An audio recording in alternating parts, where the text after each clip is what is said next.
He's got some things to work on. And here's an interesting thing. From the desk, I was told by, I think, either Anthony or Chiesa told me that when they were interviewing him, asking him what was the difference between when you were supposed to be fighting Fluffy and then when the fight got switched to Brendan Allen, he said, well, I was doing tons of cardio to prepare for Hernandez. And then when I got the fight with Allen, I didn't have to do that as much anymore.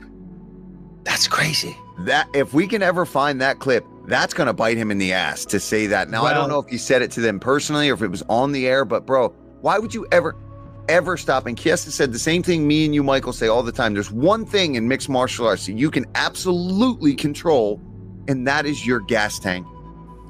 Well, anytime you see somebody quit before the end, there's not much you got to say about that. That person, I don't need to say anything. That person's going to go back and watch the fight, and they're going to stab themselves in the stomach and twist it until they get another fight. I don't need to say it, and I won't, because I've been a fighter. But when you stop before it's stopped and it's your choice, not I mean, they said that threw the towel, right? But you're kind of making the choice to an extent. If they're throwing the towel, you're showing that you're out of it. Like, that will never happen with a guy like me. So I'm not the good guy to ask about that. I'm the guy that is begging the ref to not be a pussy and let me get knocked out, because these guys think they have some thing where they need to save me, and I don't need them. And that, I've heard rumors, honestly, man. I've heard rumors of just Reinier not training hard. I don't know. I don't know how truthful that is, but normally when guys don't train all that hard, it's easier for them to quit. Yep. They're just not used to battling adversity in practice. It's not a part of who they are as a fighter. They're used to finding ways of winning. It's easier to find. It's like sometimes, but when you run out of options of winning, it's like, all right, man, I'm out. And it's almost more acceptable. Like, if you were to quit in between the first and second round, but to stop fighting in between the fourth and the fifth, it's kind of an admission of guilt that, man, I had enough.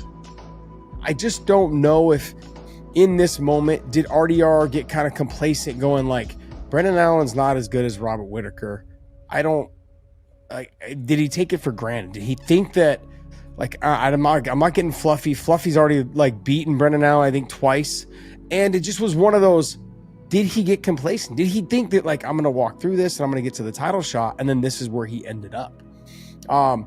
I find it hard to believe that you moved your whole family all the way down to Florida to train at Killcliff, and then this is the kind of performance that you provided.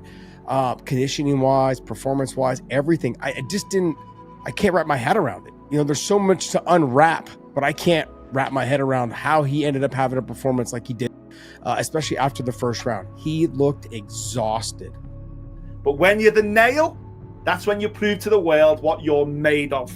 And I'm afraid our title contender in the middleweight division, Reinier De Ridder. Ridder? Yep. I almost got it in. It's got a new name now. Reinier De Quitter. For Reinier De Ridder, it was very surprising that he kept taking him down and kept getting reversed and kept playing jiu-jitsu. It's exactly what cost him. It was decisions, right? Multiple decisions. They compounded themselves to put him so far behind the 8-ball that his corner stopped the fight. He was barely able to get up after round 2, 3, and 4. There was no way he was going to get through another 5 minutes. His corner did him a favor, a solid. When you have a game, even if you are successful, but if you are not efficient, it's not repeatable. You can't do it round after round after round. And for me, that was the difference here. Reinier De Ridder was effective, but he wasn't so efficient, and it was Brendan Allen that took over. And, this has been one of the weaknesses in Reinier De Ridder's game. He does get tired. And even though we saw him go 25 hard minutes against Robert Whittaker, I felt that, it was a pace that he wasn't able to sustain. And then when you have a guy who's consistently beating you up from that top position, and you're doing everything possible to either get up or submit or work from bottom, you're carrying the weight of the other guy. And I think that just ultimately was his downfall.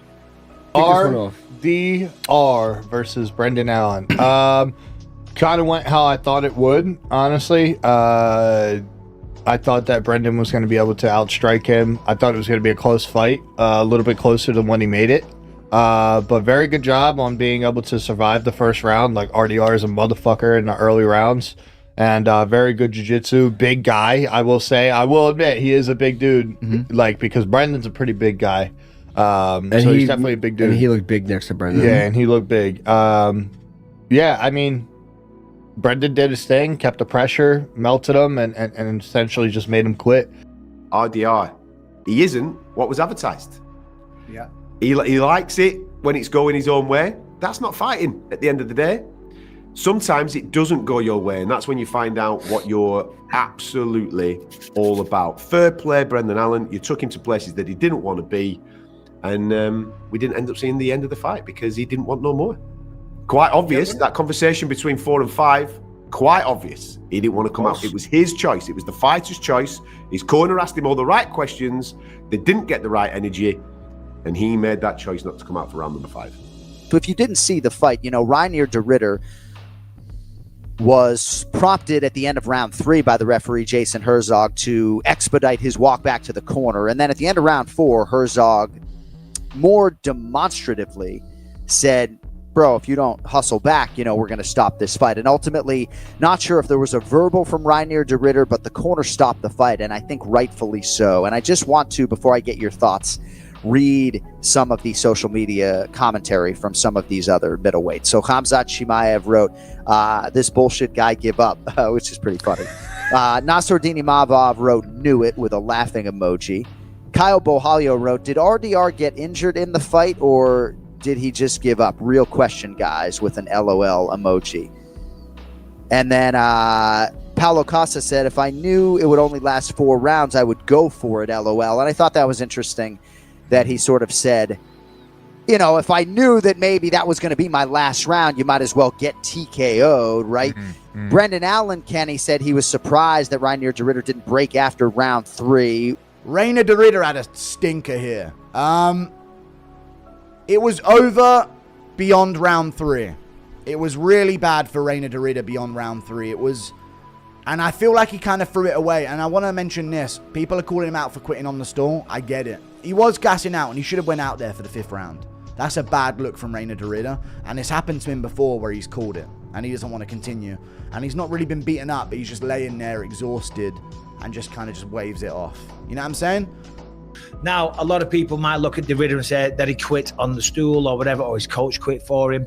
And yeah, it's not a good look when you're that big of a name, when you're the main event and you get tired. You shouldn't do that. However, he's going to learn the hard way. I actually have a lot of respect for his coach, because a lot of coaches, they won't do that. They want them to go out there. They don't. I say a lot of coaches. I shouldn't say a lot of coaches. Some coaches, it's more about them than what it is about the fighter. And I'm not giving any examples. A lot of people, they live vicariously through their fighters, and they want their name as a coach, their ego attached to it. And if they become the champion, I'm the guy that coaches all these guys. On this occasion, De Ridder's coach was like, you know what? Nah, you're done. All that's going to happen is you're going to get the shit kicked out of you for another 5 minutes. And who knows? Maybe you take finished, or maybe take a beating so bad you never mentally recover from it. You know, so fair play to his coach there. It's tough, man. Like, hard. Yeah, he was just, but yeah, and it's almost smart. Like on his, he was like, "Yo, I have nothing left. I could go out here and get knocked." Instead of him going out there and getting knocked out, back for what? He was just like, "Yo, I'm done." And in MMA, like, it doesn't happen as much, but in boxing, that shit happens all the time.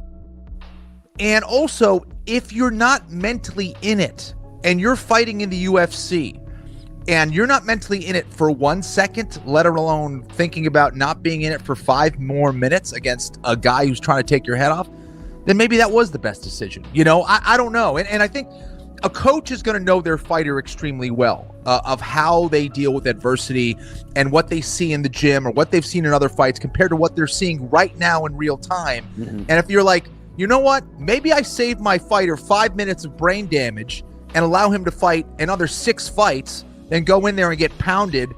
And I didn't come away thinking anything less of RDR. I understood that he used his energy. He tried to get a guy out of there. 5 minutes later, they help the guy out. They bring the guy up. And now RDR's got to do it all over again. And we see those constant resets in the sport. When we see the big upsets in the sport, whichever one it is, you go all the way back to Mike Tyson versus Buster Douglas. But when you see these great upsets in the sport, it doesn't generally come from an uppercut or a new leg attack or body lock. It generally comes from one guy reaching exhaustion. And if you tie today's sport back to the beginning in 1993, that's one of the very few constants that has never gone away. But this doesn't speak on Reiner's skill. You know, he's a tremendously skilled fighter. He just, it's just what happens. And I talk about this all the time with John Marquez, which is why he keeps his room really tough. He keeps his room tough for these moments so that this never happens to his guys. So that, because he speaks on it like this is like the core of the essence of the gym in Philly of Marquez MMA is that the room is going to be tough, and even when you drill, it's going to be tough because when you fight, it's going to be tough, and you need to be prepared for that.